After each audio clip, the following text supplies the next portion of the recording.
one of those songs where it just plays. It's just a pandemonium.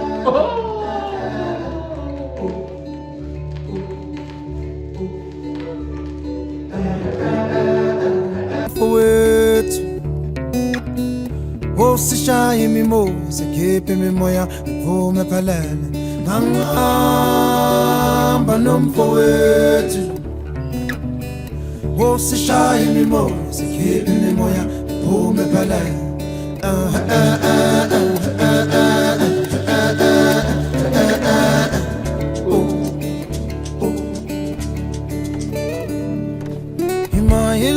ile mama wongo mama ile mama wongo mama ile mama wongo mama ile mama wongo mama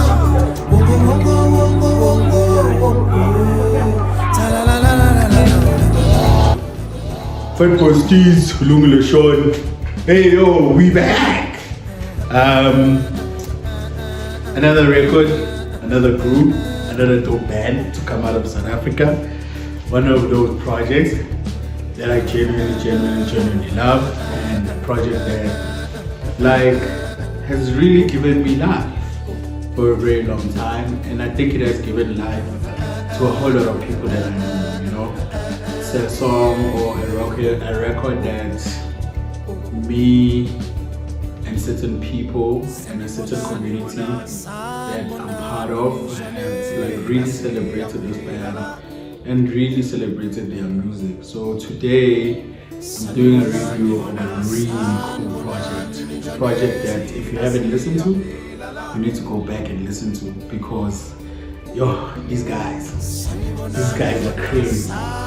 These guys have done crazy things, you know, and they pressed a cool record. So me getting to know, getting introduced to the band was through a friend of mine at the time. A friend of mine, I used to see this band on SoundCloud. When I spent a lot of time on SoundCloud, I would listen to this band, but I was really not sold, honestly speaking, you know.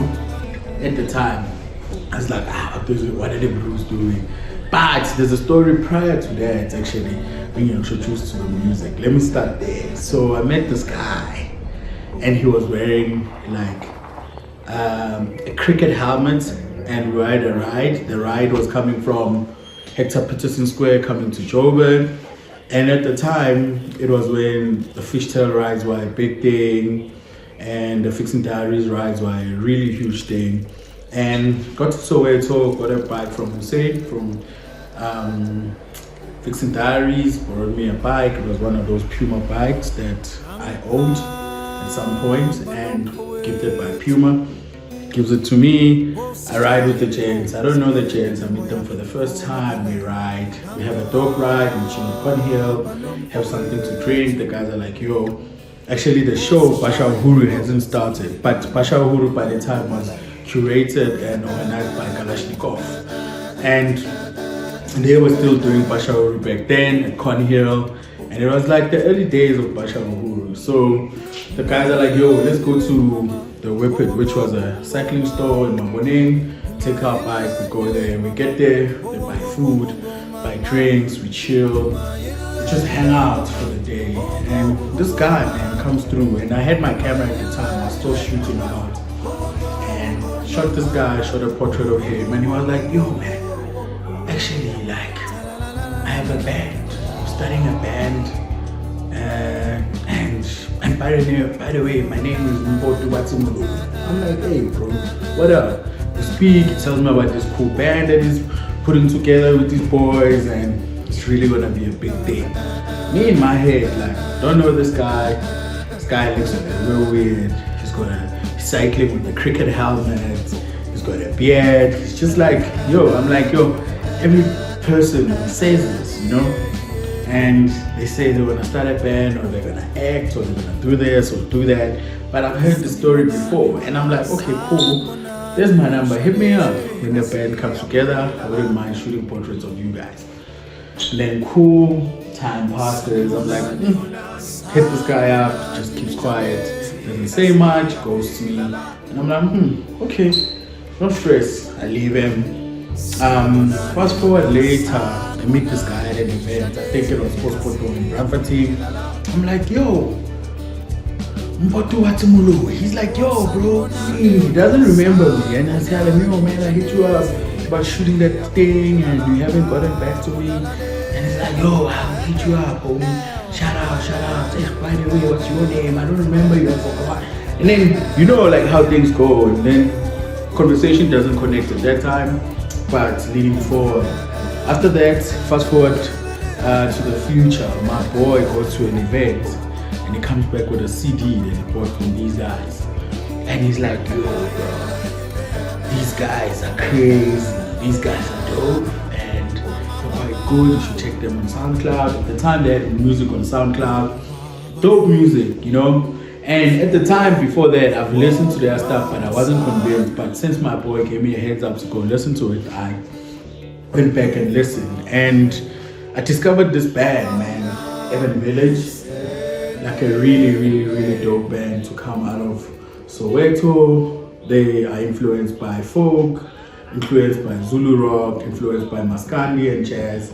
And you can hear it in the music, you know. A really big influence on one of the co-founders that I know that started a band, and he was the guy that brought everybody together, you know. Lerato Lichaba, he's one of the homies who's a guitarist, but he's been making music and been part of a lot of bands, you know, that have come up. Like, I don't want to name them, but a lot of cool bands from South Africa to come out of South Africa. And the homie just put everybody together because he could see that these guys are actually talented.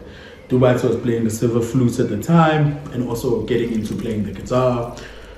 Kush was actually playing drums. Xolani Mtshali was playing bass, and then they found synergy and they started working together. And then as they came together, the band was formed. The guys came up with the name Evan Village, and it was an all-encompassing band that would tell our South African stories and things that we could relate to as South Africans, and the sounds that we could relate to, influenced by the Montreal Queens, Mahlatini, and a lot of greats that want to come from South Africa, like Batala Kunene is one of the big influences of the band, and just like other sounds to come out of folk. So today I'm reviewing Evan Village, you know. Like, Evan Village is one of the dopest bands that has come out of our country, and a band that has created cool music that we love till today, you know. And as I say, this is special, man.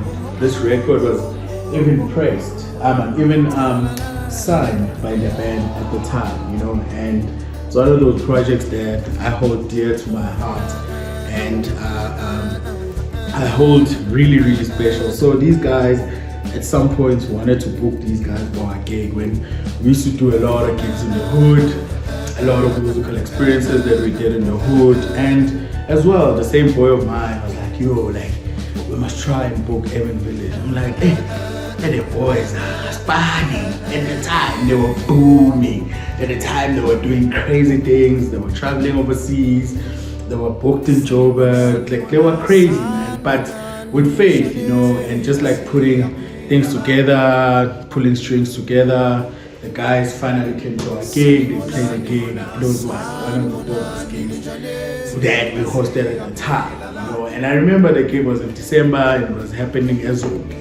And till date today, I told myself, I'm like, yo, I'm gonna follow these guys. I'm gonna follow their community. And I was actually fortunate enough at some point to see them when we were at Opikopi, where they had two performances. They performed one where there was this traveling bus that used to travel Opikopi and just like go through the crowds and stuff like that. And the gents performed in that bus, and they also performed at some stage that had trees. I forgot what it was called. I think the forest stage or something like that. And today they were able to like press a record.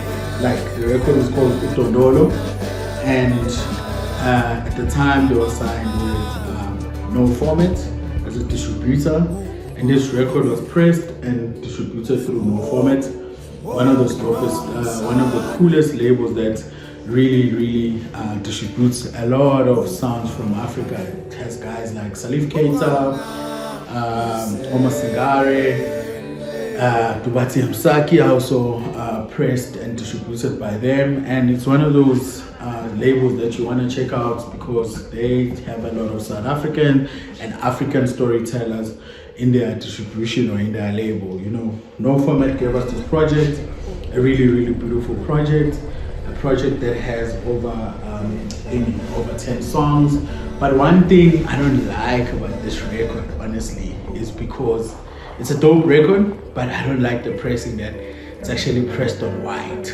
And I have a thing with white records because I feel like I get to mess them up really quick, and the quality of them are really not the dopest, you know, and it makes it so hard to even play these white records at gigs because most of the time there's no light. So it's a really cool pressing.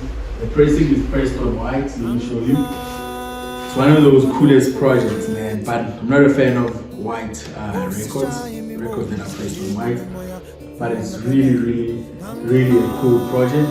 It's pressed on white, has the logo there, and then there's some writing at the back and your A and B side. So it's one of those projects that you really genuinely want to buy. You really want to own it. And today in this record review, I'll be looking at Ubaba, you know, as the track that we'll be zoning in, a track that really tells a story where a guy is like, Liyabulisa la lithi sanibonani nawe khona laphana bathi unjani baba hayi uthini lapho mfana wami, you know, like those kind of stories in the hood. So it tells a narrative of a guy who's just passing by.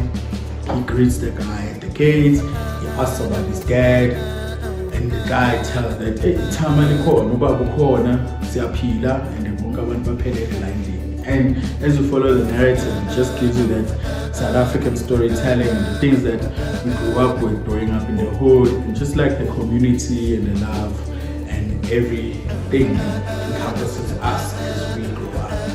And just a couple of things that I wanna go through. This record has a lot of contributors. You know, some of the songs are written by Tubatsi. Some of the songs are written by the band together. Some of the songs are written by Lerato, and these songs are just like songs that tell a lot of history, a lot of stories, a lot of narratives, a lot of tales that we grew up with, coming from the hood, and just like being part of this beautiful rainbow nation. You know, that's what the guys are doing, and also telling the story. So